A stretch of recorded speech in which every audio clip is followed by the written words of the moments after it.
All right, Sam. Well, where to begin with the Padres and this weekend? So many different things that happened. They signed multiple players. They signed multiple pitchers. They've increased competition. AJ Preller got his contract extension.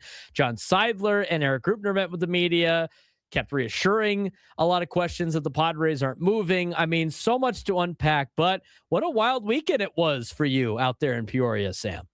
Yeah, it really was. Felt like our shows got off the air on Friday and then everything started happening and we had to wait a few days for all of you to get back on the air. Feels like we went through multiple news cycles in that time span. Obviously big news, both with what they did, who they acquired. I said it a little bit earlier to the morning guys. Look, I give the Padres an A+ for what happened this weekend as far as adding to the roster. And I don't say that from a standpoint of, you know what you're getting from any of these guys and are they going to contribute to winning baseball? Well, we're going to find out. However, really with all of them, whether you want to talk about Castellanos or Marquez or France or Bueller or Canning, there's just not very much downside in any of these moves. Bringing in these guys on major league minimum or minor league contracts. I don't see any downside in really all of it. So I think it was a really good weekend. They had needs, they needed depth, and they took care of quite a bit of that with what they did over the weekend. And obviously the big news with AJ Preller sticking around on a multi-year extension. Well, let's start with the first move that happened. That was over the week, Saturday morning, a couple of moves. Now, the Padres 2 minutes ago have made official the Griffin Canning signing, so that is now official. No longer have to say it's reported. But Nick Castellanos the first signing. Now, on Friday, Frank and I discussed it with everything circling with Nick Castellanos. I thought, maybe he's steering in a different direction unless he does XYZ. And XYZ was get him at a league minimum, have him buy in, hopefully he learned from what happened in Philadelphia. And hopefully he fits in with the clubhouse. And so far, Nick Castellanos checked all the right boxes. And if he continues on that path, I think this is a great pickup for the Padres because of the fact that you don't have to pay him. He doesn't have the leverage to do what he did in Philadelphia. And, it's got the Manny flair to it as well. He was childhood, I think friends, but he grew up around Manny in the same kind of area. So he's played with him for a long time. I think with all of those circumstances, it's honestly a perfect storm for Nick Castellanos to come in here and maybe be an impact this year in 2026. And you could even see it on the backfield just a few minutes ago, taking live at bats. It was Castellanos, Manny, Sheets, a couple other guys in the same grouping, but Manny and Castellanos in that grouping, facing guys like JP Sears, Randy Vasquez, and you can just see the way they interact, that they're friends and they get along and they do have a relationship. So I don't think it's any coincidence that he showed up and his locker was right next to Manny's. It also happened to be an open locker at this time of year, which is hard to find in that major league clubhouse with all these non-roster invites and all the guys the Padres are signing. But Braden, I'm right there with you. I don't see a downside to it. I mean, the worst case scenario is that he doesn't hit. And if there are, any distractions clubhouse wise, then he's on a minimum contract and, he's not around very long. But the upside there is this is a guy who, even though the numbers have declined the last few years, meanwhile, he hit 17 home runs last year. And if he can give you some slug and hit left-handed pitching, it's a benefit. They need it. So I saw no downside in it. And, I'll give him a lot of credit. He showed up the other day in front of the backdrop and spoke for the first time to the media, and I thought said all the right things. I really, really did, from what his role could be, the openness he has towards that, to what happened with Philadelphia and the incident in Miami and all of it. I mean, I thought he said all the right things, and so far so good in the first couple of days for Nick Castellanos. I think so too. I think everything so far is trending in the right direction. Actions always speak louder than words, but so far, so good for Nick Castellanos in a Padres uniform. And on top of that, they added Griffin Canning. That deal just became official moments ago. It sounds like he might not be ready until May. Obviously, he's coming off the Achilles injury. What's the latest on Griffin Canning and how the Padres intend to use him on the roster this year? Yeah, I mean, it sounds like he is throwing. He threw for teams, which I believe was part of the process in the Padres ultimately signing him. Sounds like it will be much like a Jason Adam right now, who also suffered a lower body injury. Canning suffered it earlier in the season, but it will be a bit of a slow play to make sure he's ready to go. He is throwing off a mound from what I understand, but obviously there's the component of having to move around. It was an Achilles. So I don't get the sense that this will be an opening day roster spot for Griffin Canning, but I think when you look at what he did for the Mets last year before getting hurt, he was very good, Braden. Really was. I mean, he was having a really nice season. So I think when he's ready, when he's healthy, is that May, is that June? We'll see when that is. But I think when he's ready, he has a chance to play a real role in this rotation. He was very good last year. And a rotation that now has a lot of competition because they added more pitchers after they added Griffin Canning. Now, obviously, Griffin Canning probably not going to start on the opening day roster. Never know. But based on where the reports are, not until May, which means there's other spots out there. Now, Randy Vasquez was supposed to be and may still be the lead for the number 4 spot in the rotation. Number 5 spot is open, but they signed Mon Marquez, who was great in Colorado, and then he got hurt. Hasn't really been the same guy, but Bud Black, part of the organization, obviously knows their Mon Marquez very well. So they bring him in on a major league deal. They also brought in Walker Buehler over the weekend. That was like the last move that they made over the weekend as well. So now you have Randy Vasquez or Mon Marquez, JP Sears, Matt Waldron, Miguel Mendez is on the 40-man roster in camp. Marco Gonzalez, who was added right before spring training. Tristan McKenzie, and they're all Walker Buehler, and they're all playing for maybe 2 spots max in the starting rotation. That's not even including Kyle Hart, who could be part of that conversation as well. And you look at it, and we've had the graphic. I'll throw it up there for you just so you can see. Anything in pink are guys that are out of options. Now, I don't know necessarily Walker Buehler might have. I don't know what the situation is on that, but you have a lot of competition for spots where you can't hoard guys down to the minor leagues. The starting rotation competition got really good in the span of the last 48 hours. Yeah, it did. And again, I put these moves in the category when you talk about Mon Marquez, when you talk about Bueller. I put these moves in the category where there's just not a lot of downside. Now, obviously, Marquez is on a major league deal.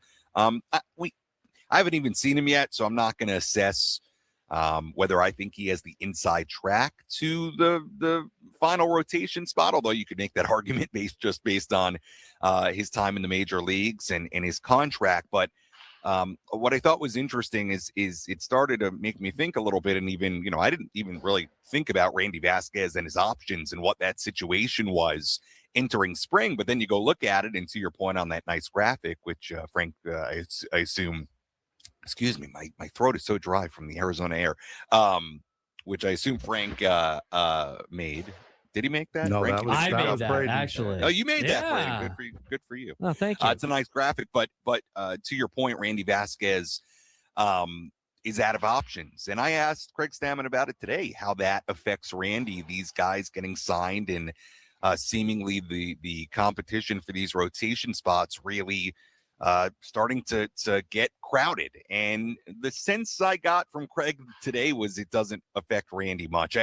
I still really feel like Randy's going to be in this rotation, and I think it's really going to be a battle for that 5th and final rotation spot. But, the bottom line is you can't have enough pitching. I mean, if you've got guys like Bueller and McKenzie and Marco Gonzalez, everybody in the mix, you know how this works. Typically, you need a lot of guys over the course of a season. So we'll see how it shakes out. But having more depth, I think, is ultimately a very good thing. I think so, too. We're joined with Sam Levitt out in Peoria, Arizona, giving us his spring training updates. A lot to unpack from over the weekend, obviously. As mentioned before, we talked about the starting rotation. Bullpen still kind of like that as well. I mean, there's a lot of players that are battling for spots. We'll talk about that another time. But Ty France got added as well over the weekend. I mean, that's another bat that can be in the mix at first base, DH. I mean, so now you got Nick Castellanos, you got Gavin Sheets, you got Miguel Andujar, you got Ty France. There's 4 spots on the bench. One's going to be taken up probably by the backup catcher.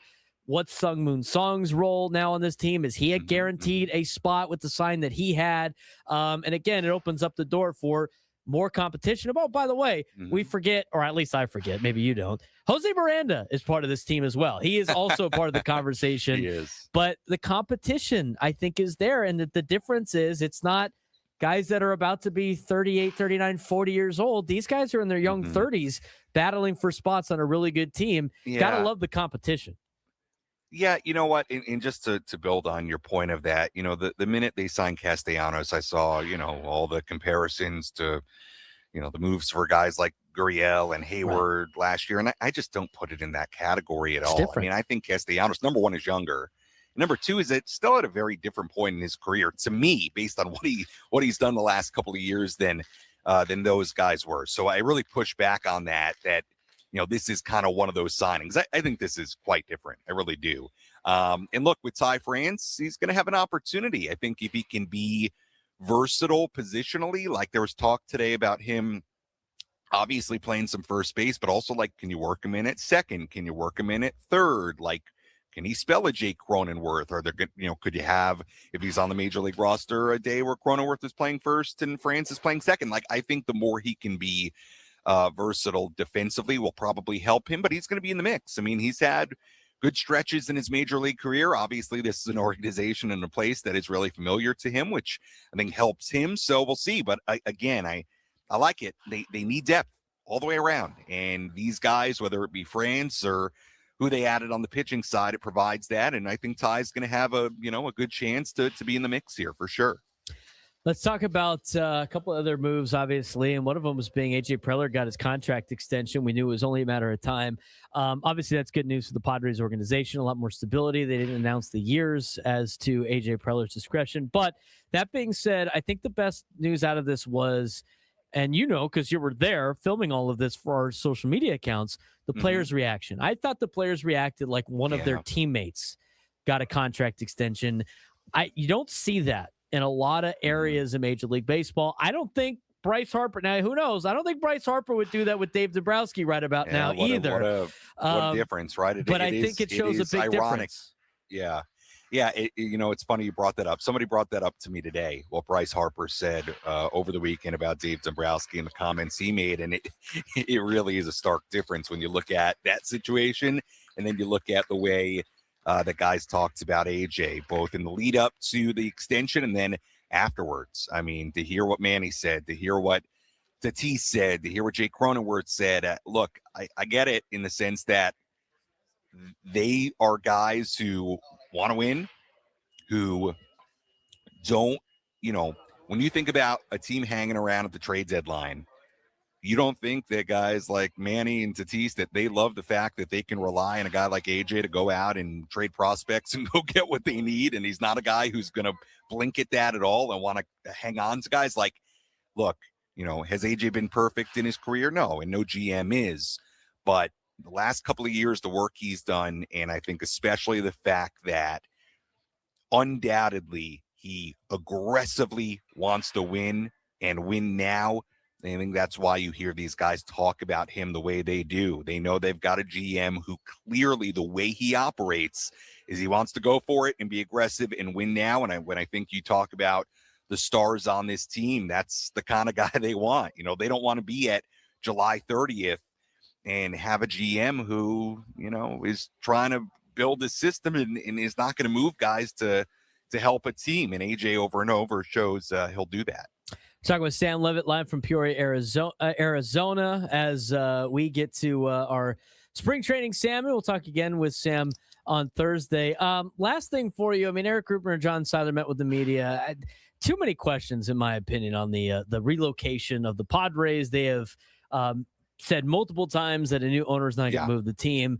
What was your biggest takeaway from the John Seidler press conference and some of the things that he had to say about what a potential new owner could be? And for anybody that doesn't know, I mean, these guys as much as they're negotiating with different contracts, they don't have to go with the people that offer the most. There might be a right fit that they like to buy their organization more than others. How is that laid out in some of these conversations that you have heard in these press conferences? Yeah, look, I don't have any real inside information about the sale and the ownership, potential ownership change. I will say, though, based on the press conference, I thought John Seidler did a nice job. I thought he answered the questions well. I did, and he's not going to be able to, give you every piece of information you want. I agree with you. I look at San Diego and the amazing fan base and the support, and can't imagine that an owner would walk in here and make it his goal to move the team. So I don't worry about that. John Seidler, I thought, made it pretty clear that we should not worry about that. But look, I thought they did about as a good a job as they could of providing what information they could, explaining why, AJ Preller was extended. And I thought John and both John Seidler and Eric Grutner did a good job laying out, what they could about both the AJ situation and the potential sale as well. Sam, good to talk to you. Hopefully you could not get dried out as much. It's hard. I don't know what's going on. Tough climate out there in Arizona. I wasn't like this morning. I apologize. I'm like, it's all right. It's the middle of the day. Hydrate. I don't know what's going on. What time is it? 1:17 over there right now? It's like, you know what time though? right now either. It's like when I go out on the backfields, this happens sometimes when I do these afternoon hits. It's like I'm super dry. I've got to figure it out. So I got to ask you, what's your shaky voice? What's your take on ordering a menu item and then ordering it as it comes, and then they add ingredients you don't like without you asking to set a menu item? Are you in the right to be upset about that? Yeah, I think so. I mean, I wouldn't give it back because that's not my personality to make a ruckus. I actually had a situation at a coffee shop in OB a handful of weeks ago where there was a whole bunch of confusion because I didn't want to give something back. But no, you got to look, especially today, everybody's got their own dietary restrictions and stuff. I wouldn't give it back. I'd be maybe a little upset if it was something I really didn't like, but I certainly would not give it back because I just wear it. Like, that's what I get the wrong thing. Yeah. Let me tell you something about myself. Like, they could bring me the totally wrong thing at a restaurant, like the completely different dish, and in all likelihood, I'm not going to say anything. I'll be like, "Oh, thank you," and just stay like, "Oh, well, I guess this is what I'm eating today," and then never go back. And that's and they'll give me the bill, and it could say the wrong thing. I'll be like, "Okay, all right, cool. This is we'll not be seeing you next time." You can make the argument that the restaurant would say, "Hey, actually, you're not helping us because this was supposed to be somebody else's." True. But it is what it is. I had that experience at a taco shop over the weekend, so that's why I want to be invisible. Yeah, I don't want to make a ruckus either. I didn't complete the burrito though because they added stuff to it that I don't like that was not accounted for. But wanted to get your take. People were asking me in the chat what your go-to Mexican food place was, so I thought I'd bring that up. Do you have one in OB or like what's your local? I like Nico's. Okay. I like Mike's Taco Club or Taco Shop. That's like the one over PB, right? I had a really good California burrito at Mike's, and that's right by the water in OB. I like Umberto's. Oh, I like Tacos El Gordo. Yeah, that's a good spot. I think the Adobada, I can't remember. Adobada. Yeah, I think those are like elite. Tacos El Gordo. I had great tacos in Tijuana few weeks ago with my guy Pedro Gutierrez down there. So it was a good winter of tacos for sure. You ever go down there and get a Caesar salad? We went to Caesars. We went to Tacos El Frank. Wow, you got the world tour down at TJ. I love it. Pedro and I, we had a wonderful day. You know what? Why have Tijuana. spring training Sammy when you can have Mexican food Sammy? You know what? That might have to be a bit moving forward. Sam, I know you got a lot of stuff you got to do. Thanks again for the time. We'll talk to you Thursday. All right, guys. I appreciate it.